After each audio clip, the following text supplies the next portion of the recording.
Study IQ IAS, आपका selection हमारा mission. आज के टाइम में अगर मैं कोई भी एग्रीकल्चर रिलेटेड आर्टिकल उठा करके देखूं तो हर जगह मुझे मिलेगा कि सॉइल की फर्टिलिटी लॉस हो रही है, हम पेस्टिसाइड केमिकल फर्टिलाइजर्स हम बहुत ज़्यादा यूज़ कर रहे हैं, जिसकी वजह से हमारी जो सॉइल की केमिकल प्रॉपर्टीज़ है, फिजिकल प्रॉपर्टीज़ है, वो ख़राब होती जा रही हैं और जो क्रॉप हमें मिल रही है वो बहुत ही इन्फीरियर क्वालिटी की है या फिर उसका प्रोडक्शन बहुत कम है और उस प्रोडक्शन को बढ़ाने के लिए मुझे केमिकल्स की और ज़्यादा नीड पड़ रही है। सो हम हर जगह ये देखते हैं, या फिर हमारा प्रोडक्शन कम हो रहा है, soil related pollution and everything, these things are there, but actually our soil is dying, it's biological property, it's micro organism, good micro organism जो सॉइल की हेल्थ को, जैसे आप लोग पढ़ते हैं ना कि हमारी हेल्थ के लिए हमें physically mentally and biologically strong होना पड़ता है। अगर हम इन तीनों तरीके से फिट हैं तो हम फिट हैं। वैसे ही सॉइल की जो प्रॉपर्टीज़ होती है वो तीन चीज़ से मिलकर के बनी है, उसकी फिजिकल प्रॉपर्टी, केमिकल प्रॉपर्टी और बायोलॉजिकल प्रॉपर्टी। ये तीनों ही प्रॉपर्टी एक दूसरे से इंटर रिलेटेड है और अगर ये तीनों बैलेंस्ड मैनर में रहेंगी तो हमारी सॉइल फर्टाइल रहेगी, हेल्दी रहेगी। बट अभी तक सिर्फ हम बात करते थे फिजिकल और केमिकल प्रॉपर्टी, अभी तक हम बायोलॉजिकल प्रॉपर्टीज़ की बात ही नहीं करते थे। बट नाउ रिसेंटली एक आपका centre for science and environment webinar जो चल रहा है न्यू दिल्ली के अंदर, वहाँ के साइंटिस्ट ने फोकस किया है और उन्होंने कहा है कि हमारी जो सॉइल हेल्थ है या हमारे जो सॉइल प्रोग्राम है, सॉइल को एनहेंस करने के प्रोग्राम है, वो ज़्यादातर फोकस करते हैं केमिकल प्रॉपर्टी पे कि सॉइल का नाइट्रोजन सही हो जाए, फॉस्फोरस पोटेशियम सही हो जाए, उसका पीएच सही हो जाए या माइक्रोन्यूट्रिएंट सही हो जाए। बट हम कहीं पर भी बात नहीं करते हैं हमारे सॉइल के माइक्रोफ्लोरा की या सॉइल की बायोलॉजिकल हेल्थ की, जो कि बहुत ज़्यादा एसेंशियल है, एक फंडामेंटल, या फिर मैं कहूँगी कि ये बहुत फंडामेंटल है towards resilient and sustainable agriculture. क्योंकि अगर मेरी बायोलॉजिकल प्रॉपर्टी एनहेंस होंगी, बायोलॉजिकल प्रॉपर्टी अच्छी होंगी, तो केमिकल प्रॉपर्टीज़ इनडायरेक्टली और डायरेक्टली अपने आप ठीक हो जाएंगी। जैसे मान लीजिए मेरी सॉइल के अंदर गुड माइक्रोफ्लोरा है, लाइक राइजोबियम, साइनोबैक्टीरिया, माइकोराइजा, ये है सॉइल में, तो क्या होगा, आपकी जो सॉइल है नेचुरली नाइट्रोजन फिक्सेशन करेगी, सॉइल के अंदर नेचुरली नाइट्रोजन की कंसंट्रेशन बढ़ेगी, तो इनडायरेक्टली और डायरेक्टली वो आपकी केमिकल प्रॉपर्टीज़ को भी सुधारेगी। तो पहली बार जो centre for science and environment का जो वेबिनार चल रहा है, वहाँ पर पहली बार ये चीज़ एड्रेस की गई है और उसमें ये देखा गया कि सॉइल की जो बायोलॉजिकल हेल्थ है वो भी बहुत ज़्यादा डिग्रेड हो रही है। तो पहले हम इस वीडियो के थ्रू समझने की कोशिश करते हैं कि सॉइल की बायोलॉजिकल हेल्थ क्या होती है, उसके बाद हम समझेंगे कि ये किस तरीके से डिग्रेड हो रही है और ये हम इसको कैसे अपलिफ्ट कर सकते हैं। तो ये जो टॉपिक है ये आपके GS3 एग्रीकल्चर के टॉपिक के लिए और आपके जो एग्रीकल्चर ऑप्शनल है उसके लिए तो ये बहुत बहुत ज़्यादा इंपॉर्टेंट है, क्योंकि हर साल सॉइल साइंस से मैक्सिमम नंबर ऑफ क्वेश्चंस आते हैं और सॉइल की बायोलॉजिकल प्रॉपर्टीज़ जो है वो बहुत इंपॉर्टेंट है और हर साल एक क्वेश्चन इससे रिलेटेड आपको देखने को मिलता है। अगर आप PYQs देखेंगे और GS3 में भी काफ़ी अच्छा ये कॉन्ट्रीब्यूट कर सकता है, वहाँ पर भी आपसे इसका क्वेश्चन पूछा जा सकता है। तो देखो, सॉइल हेल्थ जो है, सॉइल बायोलॉजिकल हेल्थ जो है, बेसिकली ये कहती है कि आपके सॉइल के अंदर कितने डाइवर्स टाइप के लिविंग ऑर्गेनिजम्स है, जैसे बैक्टीरिया हो गया, फंगाई हो गया, एक्टिनोमाइसिट्स हो गया, अर्थ फॉर्म हो गया, प्रोटोजोआ, निमेटोड्स और सॉइल एंजाइम। एंजाइम्स भी कहाँ से आ रहे हैं, इन माइक्रो ऑर्गेनिज्म से आ रहे हैं और ये किस तरीके से आपका कंट्रीब्यूट कर रहे हैं सॉइल की फर्टिलिटी को एनहेंस करने में, क्योंकि जब ये आपके गुड माइक्रोफ्लोरा सॉइल में रहते हैं तो ये नेचुरली नाइट्रोजन फिक्सेशन करते हैं, सॉइल का जो स्ट्रक्चर है उसको इम्प्रूव करते हैं, सॉइल के टेक्सचर को इम्प्रूव करते हैं, सॉइल के अंदर वाटर रिटेंशन पावर को बढ़ाते हैं, सॉइल के अंदर ऑर्गेनिक मैटर को इंक्रीज करते हैं and lot more benefits are there. ये तो मैंने बहुत गिने चुने बताए हैं आपको। तो यहाँ पर ये जो यहाँ पर लिखा हुआ भी है कि ये जो ऑर्गेनिजम्स है सबसे पहले तो न्यूट्रिएंट रिसाइकलिंग में हेल्प करते हैं, जैसे आपका फॉस्फोरस एंड सल्फर चेन इन्हीं पर डिपेंड करती है, नाइट्रोजन चेन इसी पर डिपेंड करती है।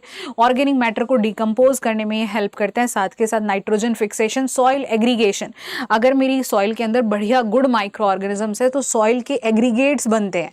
अगर सॉइल के अच्छे एग्रीगेट्स होंगे तो सॉइल की water retention, moisture retention capacity अच्छी होगी और सॉइल डिग्रेडेशन फोर्सेस से रेजिस्ट करेगी। इरोजन इतनी आसानी से नहीं होगा क्योंकि सॉइल के जो पार्टिकल्स है वो होल्ड करके रखे हैं, और जो ऑर्गेनिक मैटर है और जो ये माइक्रो ऑर्गेनिज्म म्यूसिलेज रिलीज करते हैं ये बहुत अच्छा आपका एग्रीगेशन प्रोवाइड करते हैं। साथ के साथ जब मेरे पास गुड माइक्रोफ्लोरा की पॉपुलेशन बहुत अच्छी है तो ये डिजीज को सप्रेस करते हैं, बहुत सारे पेस्ट अटैक से बचाते हैं, और जो डिजीज कॉजिंग माइक्रो ऑर्गेनिज्म है या अदर ऑर्गेनिज्म है ये उनको भी सप्रेस करते हैं। जैसे हम हमारे गट के लिए बोलते हैं ना कि good microflora is very essential for her health. आपको अगर आपके गट के अंदर अच्छे माइक्रो ऑर्गेनिज्म है तो वो आपको बीमार नहीं होने देते। क्यों? क्योंकि वो जो बैड माइक्रो ऑर्गेनिज्म है जिनकी वजह से डिजीज होते हैं वो उनको किल कर देते हैं। ठीक है, तो जो सॉइल की हेल्दी बायोलॉजी है वो सॉइल फर्टिलिटी के लिए एक इंजन है। It's a engine for soil fertility. अब हम बात करते हैं कि हमारी जो सॉइल की बायोलॉजिकल प्रॉपर्टीज है वो क्यों डिक्लाइन हो रही। सबसे पहले तो केमिकल इनपुट्स का यूज करके। जब हम बहुत ज्यादा पेस्टिसाइड्स का यूज करते हैं तो ऑब्वियस सी बात है हैवी पेस्टिसाइड माइक्रोब्स को किल करेंगी। इसके साथ साथ जब हम एक्सेसिव केमिकल और फर्टिलाइजर्स का यूज करते हैं तो ये सॉइल के अंदर न्यूट्रिएंट इम्बैलेंस कर देते हैं। जैसे नाइट्रोजन और कार्बन की कंसंट्रेशन चेंज होने की वजह से इमोबिलाइजेशन और मिनरलाइजेशन बढ़ता है। अगर आपका नाइट्रोजन और कार्बन की जो रेशियो है वो ज़्यादा हो जाए तो यहाँ पर आपका इमोबिलाइजेशन होता है, मतलब न्यूट्रिएंट जो है आपके माइक्रो ऑर्गेनिज्म ट्रैप कर लेते हैं। तो वो ये जब हम बहुत ज़्यादा एक्सेस में फर्टिलाइजर या न्यूट्रिएंट यूज़ करते हैं तो न्यूट्रिएंट बैलेंस होता है। इसके साथ साथ पॉल्यूशन होता है। आपका लेड अगर हम यूज़ करते हैं तो नाइट्रेट पॉल्यूशन हो रहा है, नाइट्रस ऑक्साइड एमिशन हो रहा है, जिसकी वजह से पॉल्यूशन हो रहा है। माइक्रो ऑर्गेनिज्म फिर सर्वाइव नहीं कर पाते। मोनोक्रॉपिंग, बार बार सेम तरीके की क्रॉप ग्रो करके हम जो डाइवर्सिटी है, माइक्रोबियल डाइवर्सिटी है, उसको खत्म करें। इसके बाद आपका क्रॉप रेसिड्यू बर्निंग, इससे क्या होता है सारी की सारी माइक्रोबियल पॉपुलेशन डिस्ट्रॉय हो जाती है और ऑर्गेनिक मैटर जो है आपका या ऑर्गेनिक कार्बन जो है वो भी आपकी खत्म हो जाती है। सॉइल के अंदर हमारा ऑर्गेनिक मैटर काफ़ी ज़्यादा लो हो गया है। हम ऑर्गेनिक मैटर एडिशन भी बहुत कम कर रहे हैं, हम ना तो क्रॉप रेसिड्यू को ऐड कर रहे हैं वहाँ पे, जिसकी वजह से क्या हो रहा है माइक्रो ऑर्गेनिज्म को फूड ही नहीं मिल रहा है तो वो सर्वाइव कहाँ करेंगे, और केमिकल फर्टिलाइजर्स उनको बहुत ज़्यादा नुकसान पहुंचाते हैं। सॉइल कॉम्पैक्शन हो रहा है, हैवी मशीनरी यूज़ करने की वजह से, फॉल्टी एग्रीकल्चर प्रैक्टिसेस यूज़ करने की वजह से जो सॉइल का पोर स्पेस है वो रिड्यूस हो रहा है और पार्टिकल्स बहुत ज़्यादा पास में आ रहे हैं, मतलब सॉइल में कॉम्पैक्शन आ रहा है। अब जितना ज़्यादा कॉम्पैक्शन होगा माइक्रो ऑर्गेनिज्म सर्वाइव नहीं कर पाएंगे क्योंकि वहाँ पर उनको रेस्पिरेशन के लिए आपका ऑक्सीजन नहीं मिलेगा, जिसकी वजह से उनकी जो साइकिल है वो डिसरप्ट होगी, और अगर माइक्रो ऑर्गेनिज्म ही नहीं है तो न्यूट्रिएंट साइकिल भी डिसरप्ट होगी and there is a lack of organic matter in the soil. Before moving on with our video, मैं आपको बताना चाहूँगी कि अगर आप एग्रीकल्चर ऑप्शनल के स्टूडेंट हैं और आप एक कोई अच्छा सा कोर्स एग्रीकल्चर का ढूंढ रहे हैं इधर उधर, तो कहीं और मत जाइए, बिकॉज स्टडी IQ के पास बेस्ट एग्रीकल्चर ऑप्शनल कोर्स है और हमारा जो बैच है वो 15 जून से शुरू होने वाला है। यहाँ पर आपको 400+ लाइव लेक्चर, रिकॉर्डेड लेक्चर्स मिलेंगे, साथ के साथ personal mentorship session, doubt session and many more thing you will get.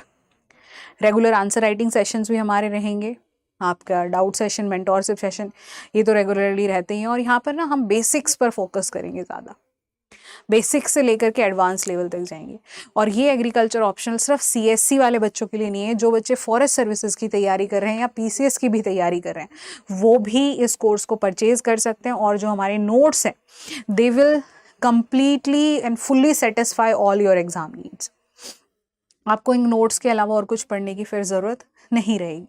तो आप हमारा कोर्स परचेज करने के लिए डिस्क्रिप्शन में जा सकते हैं और आपको ये कोर्स 17,999 में मिल जाएगा। इससे सस्ता आपका एग्रीकल्चर ऑप्शनल का कोर्स कहीं और नहीं मिलेगा। But don't forget to use this code, ये माई लाइव कोड यूज़ करना मत भूलिएगा, अदरवाइज आपको ऑफ नहीं मिलेगा। साथ के साथ आप मेरा टेलीग्राम चैनल भी ज्वाइन कर सकते हैं नोट्स वगैरह के लिए, @Monica_Yadav_agriculture, ये टेलीग्राम चैनल ज्वाइन करना मत भूलिएगा। अब बात करते हैं कि सॉइल बायोलॉजी हमारे लिए क्यों मैटर करती है। देखो, अगर मेरी सॉइल की बायोलॉजिकल प्रॉपर्टी अच्छी रहेंगी तो न्यूट्रिएंट अवेलेबिलिटी होगी, जैसे phosphate solubilizing bacteria, phosphate mobilizing bacteria भी है आपके। जैसे फॉस्फोरस के साथ क्या इशू है ना कि फॉस्फोरस सॉइल में मोबाइल नहीं है, तो प्लांट उसको अपटेक नहीं कर पाता है आसानी से। इसके लिए फॉस्फेट सॉल्युबलाइजिंग बैक्टीरिया वो क्या करते हैं, जो सॉइल में फॉस्फोरस है उसको रिलीज करते हैं और प्लांट को अवेलेबल कराते हैं। इसके बाद फॉस्फोरस मोबिलाइजिंग भी, अगर कहीं दूर फॉस्फोरस का मॉलिक्यूल है तो वो उसको खींच कर ले आएंगे प्लांट के पास। नाइट्रोजन फिक्सेशन करते हैं, सॉइल में नाइट्रोजन ऐड करेंगे। माइकोराइजा हो गया, राइजोबियम हो गया, साइनोबैक्टीरिया हो गया, दे आर द गुड और द बेस्ट मैं कहूँगी माइक्रो ऑर्गेनिज्म है सॉइल हेल्थ के लिए। अर्थवॉर्म जिसे हम कहते हैं कि सॉइल के फार्मर के एक फ्रेंड है ना। तो नाइट्रोजन हुआ आपका, माइक्रो ऑर्गेनिजम्स हुए, ये बहुत ज़्यादा ज़रूरी है सॉइल का स्ट्रक्चर मेंटेन करने के लिए और न्यूट्रिएंट्स को बैलेंस वे में वहाँ मेंटेन करने के लिए। तो यहाँ पे अगर मैं मेरी सॉइल के अंदर अगर हेल्दी माइक्रो ऑर्गेनिज्म रहेंगे तो सॉइल की फर्टिलिटी बढ़ेगी। बट अगर सॉइल के अंदर आपकी विदाउट हेल्दी माइक्रोब्स तो नाइट्रोजन यूज एफिशिएंसी जो है 30 से 40% रहेगी। अगर ये माइक्रो ऑर्गेनिज्म है तो ये अप टू 100% तक जा सकती है। फॉस्फोरस यूज एफिशिएंसी, जितनी फॉस्फोरस अगर सॉइल में प्रेजेंट है, अगर माइक्रो ऑर्गेनिज्म नहीं है तो सिर्फ प्लांट 15 से 20% ही यूज कर पाएंगे, रेस्ट वेस्टेड। तो इन सब की वजह से क्या हो रहा है, अब यू फर्टिलाइजर या न्यूट्रिएंट यूज एफिशिएंसी बहुत ज़्यादा कम है, जिसकी वजह से फार्मर्स को और ज़्यादा केमिकल फर्टिलाइजर डालने पड़ रहे हैं। अब ज़्यादा केमिकल फर्टिलाइजर तो ज़्यादा लॉस सॉइल का। जो मेरे माइक्रो ऑर्गेनिज्म है सॉइल स्ट्रक्चर को मेंटेन करके रखते हैं, बेनिफिट्स में बता रही हूँ आपको। ये मैं आपको वैसे भी समझा दिया। ये आपका पोर स्पेस मेंटेन करके रखते हैं, स्टेबल एग्रीगेशन लेकर आते हैं, जिसकी वजह से एरेशन बहुत बढ़िया रहता है, सॉइल के अंदर एयर की कंसंट्रेशन बहुत बढ़िया रहेगी, वाटर इन्फिल्ट्रेशन अच्छे से हो जाता है, वाटर रिटेंशन काफ़ी सही रहेगा, रूट ग्रोथ बहुत बढ़िया रहती है क्योंकि सॉइल कॉम्पैक्शन नहीं होता है, और हमारी सॉइल का एग्रीगेशन बढ़िया होने की वजह से सॉइल रेजिस्टेंट हो जाती है डिनुडेशन फोर्सेज से, जैसे इरोजन हो गया। क्लाइमेट चेंज मिटिगेशन में भी आपका हेल्प करता है, क्योंकि जो आपके हेल्दी माइक्रो ऑर्गेनिज्म है वो सॉइल में ऑर्गेनिक कार्बन को बढ़ाते हैं, कार्बन सिक्वेस्ट्रेशन में हेल्प करते हैं, क्लाइमेट रिजिलियंट एग्रीकल्चर में हमें हेल्प कर सकते हैं। अब सबसे बड़ा कंसर्न ये है हमारे यहाँ कि हमारे जितने भी सॉइल रिलेटेड प्रोग्राम है they are neglecting the soil biological health. अभी हम जो सॉइल टेस्टिंग जो है हमारा सॉइल हेल्थ कार्ड, उसमें कोई बायोलॉजिकल पैरामीटर को हम मेजर नहीं कर रहे हैं। तो यहाँ पर इंडिकेटर्स, केमिकल इंडिकेटर्स सिर्फ अकेला सॉइल की ट्रू हेल्थ नहीं डिग्निफाई करते हैं, there should be a biological indicator as well. तो हमें एक नेशनल लेवल पर एक मॉनिटरिंग सिस्टम बैठाना चाहिए जो कि बायोलॉजिकल इंडिकेटर को भी मेंटेन करे, ताकि हम फार्मर्स को कह सकें कि सॉइल की बायोलॉजिकल हेल्थ कितनी ज़्यादा इंपॉर्टेंट है। जो हमारा सॉइल हेल्थ कार्ड स्कीम जो चल रही है उसके थ्रू हमें बायोलॉजिकल प्रॉपर्टी को भी मेजर कराना शुरू करना चाहिए। अब हम कैसे इंप्रूव कर सकते हैं बायोलॉजिकल इंडिकेटर को? तो यहाँ पर हम नेशनल लेवल पर कुछ टेस्ट्स को इंक्रीज करा सकते हैं, कुछ टेस्ट्स को हम इंक्लूड करा सकते हैं सॉइल हेल्थ कार्ड के अंदर, जैसे एंजाइम एक्टिविटी। अगर एंजाइम एक्टिविटी अच्छी होगी तो इसका मतलब है कि यहाँ पर आपके माइक्रो ऑर्गेनिज्म अच्छे हैं, जैसे डिहाइड्रोजनेज एक्टिविटी हम चेक करा सकते हैं, यूरिएज एक्टिविटी हम ला सकते हैं। कॉस्ट इसका बहुत ज़्यादा नहीं पड़ता है, 100-200 रुपये पर टेस्ट पड़ता है, तो हम ये कर सकते हैं। इसके साथ साथ हम phosphatase activity, beta galactoside activities, या total microbial soil microbial biomass कितना है, टोटल कार्बन कितनी है सॉइल की, ये सब हम यहाँ पर मेज़र कर सकते हैं, जिससे हमें पता लग जाएगा कि हम किस तरीके से सॉइल की जो फर्टिलिटी है उसको एनहेंस कर सकते हैं। कंजर्वेशन एग्रीकल्चर पे हम फॉलो कर सकते हैं, रिड्यूस टिलेज कर सकते हैं, जीरो टिलेज हम कर सकते हैं, डाइवर्सिफाइड क्रॉपिंग सिस्टम जिसके अंदर पल्स को इंक्लूड करना बहुत ज़रूरी है। डिफरेंट क्रॉप्स को हम फॉलो कर सकते हैं, बट पल्स एक बार यूज़ करें। साथ के साथ ऑर्गेनिक मैटर एडिशन पर आप ध्यान दीजिए कि compost, farmyard manure, green manure, इन सबको सॉइल के अंदर अच्छे से ऐड ऑन कीजिए, तो आपकी सॉइल की बायोलॉजिकल प्रॉपर्टीज़ जो है, बायोलॉजिकल हेल्थ जो है वो इम्प्रूव हो सकती है।